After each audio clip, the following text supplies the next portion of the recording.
Michael Bisping and Paul Felder shared strong reactions to the recent controversy surrounding Ilia Topuria, who has publicly stated that he is the victim of an attempted extortion while on a break from UFC competition. The situation has sparked widespread debate across the MMA community, with Bisping and Felder firmly backing Topuria's decision to handle the matter through legal channels. Both former fighters emphasized that going directly to the authorities is exactly what someone should do if they have nothing to hide. In their view, transparency and a legal approach send a clear message that the accusations are being taken seriously and addressed properly. They highlighted that innocent individuals do not attempt to cover things up, but instead confront allegations head-on and allow the facts to speak for themselves. Bisping and Felder also criticized Bryce Mitchell, who added fuel to the controversy by posting a video online that insulted Topuria despite the lack of confirmed details. They suggested that Mitchell's comments were unnecessary and irresponsible,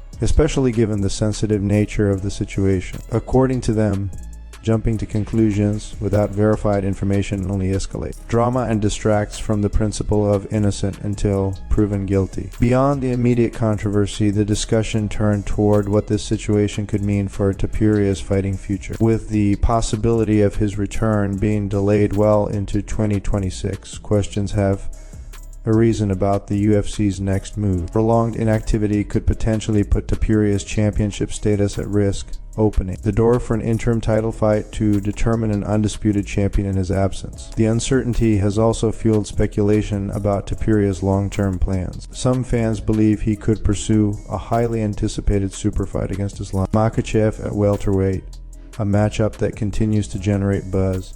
Others think he may explore opportunities outside the UFC, including a possible move into boxing, something Topuria has hinted at in the past. A future title clash against Paddy Pimblett has also been mentioned, assuming Pimblett continues his winning momentum. Overall, Bisping and Felder agreed that while many details remain unclear, Topuria is handling the situation in the right way. By choosing a legal route and addressing the issue directly, he is protecting both his reputation and his career. Regardless of how the situation unfolds, the combination of legal drama, title implications, and potential blockbuster fights has made Ilia Topuria's next chapter one of the most compelling storylines in MMA right now. Justin Gaethje has promised a major transformation ahead of his upcoming fight with Paddy Pimblett, insisting that fans will see the best wrestling and grappling of his career. Since the matchup was announced, Gaethje has made a point of showcasing his preparation, regularly posting training footage that highlights intense grappling sessions,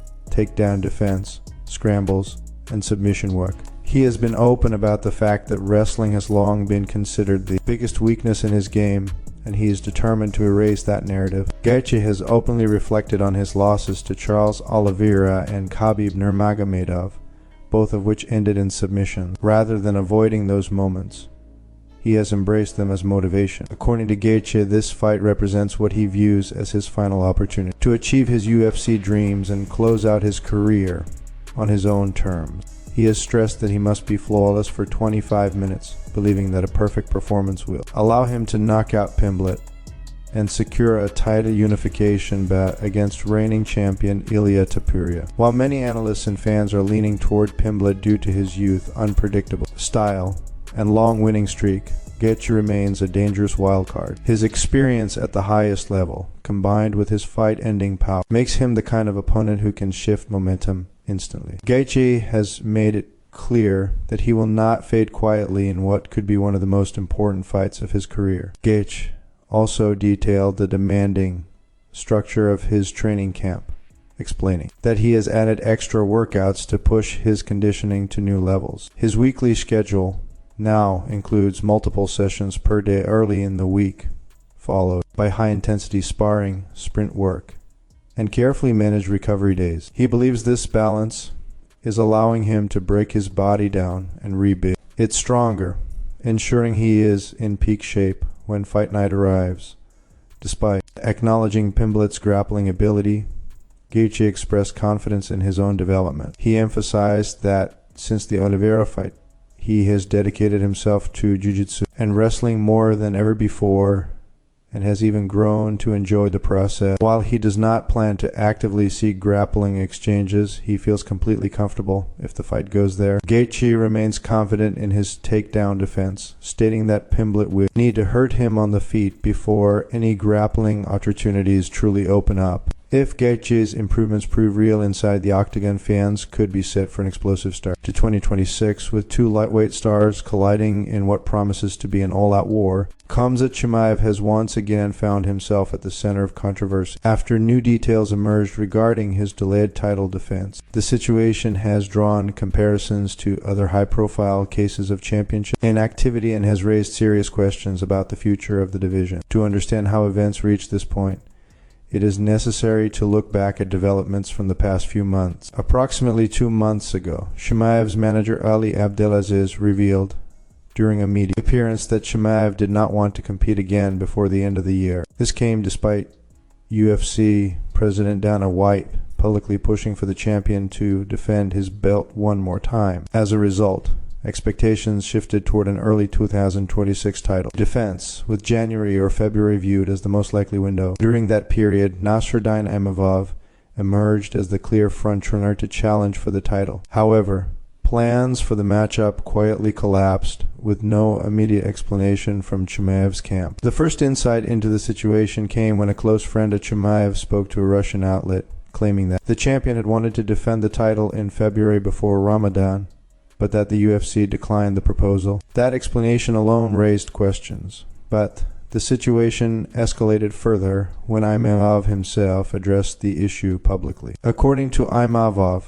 discussions with the UFC confirmed that February had indeed been the target date for the fight. He stated that from the promotion's perspective, everything was aligned to move forward, but the delay ultimately came from Chimaev's side. This revelation directly contradicted earlier claims and suggested that Chimaev had refused the proposed early 2026 title defense. The timing has further complicated matters, as Chimaev will be unavailable to compete during March and April due to Ramadan. This effectively pushes any realistic return to May or June, extending the champion's inactivity and placing the division in a holding pattern. Imavov acknowledged that the situation is emotionally complex due to his personal relationship with Chimaev. The two fighters know each other well, share mutual friends, and have even trained together in the past. He noted that discussions surrounding the fight have reached beyond the MMA community, with people back home questioning whether the matchup should even happen at all. Despite those sentiments, Imavov emphasized that he has done everything required of a challenger. He confirmed that he accepted the fight immediately and that the UFC was prepared to move forward, leaving the delay outside of his control. With conflicting narratives and mounting frustration, Chimaev's championship reign now faces increased scrutiny as fans and officials await clarity on when or if the title will be defended. Manel Kape has ignited fresh debate in the UFC flyweight division after delivering an explosive appearance on Michael Bisping's podcast, where he made it clear that he believes he deserves the next title shot more than Alexander Pantoja. Speaking with complete confidence, Kape presented himself as the driving force behind the division's relevance, even referring to himself as its savior. Kape argued that without his presence, the flyweight division would struggle to capture attention. He pointed to his recent highlight reel knockouts as evidence that he brings excitement, finishes, and star power that keeps fans invested. According to Kape, his aggressive style and ability to end fights decisively are exactly what the division needs, and he believes those qualities should outweigh other factors when determining the next title challenger. His comments showed little respect toward Pantoja, a stance that immediately sparked backlash among fans. Many supporters pushed back, calling it unfair to overlook Pantoja, who had been riding an impressive winning streak before suffering an unfortunate injury in his most recent title defense against Joshua Van. That setback temporarily removed Pantoja from the title picture, creating uncertainty around the division's immediate future. With Van expected to defend the belt while Pantoja recovers, Kape has positioned himself as the most logical next challenger. Both Kape and Van emerged from their recent fights with minimal damage, making the matchup a realistic option for early 2026. If booked, the fight would promise a high-stakes, fast-paced showdown at 125 pounds.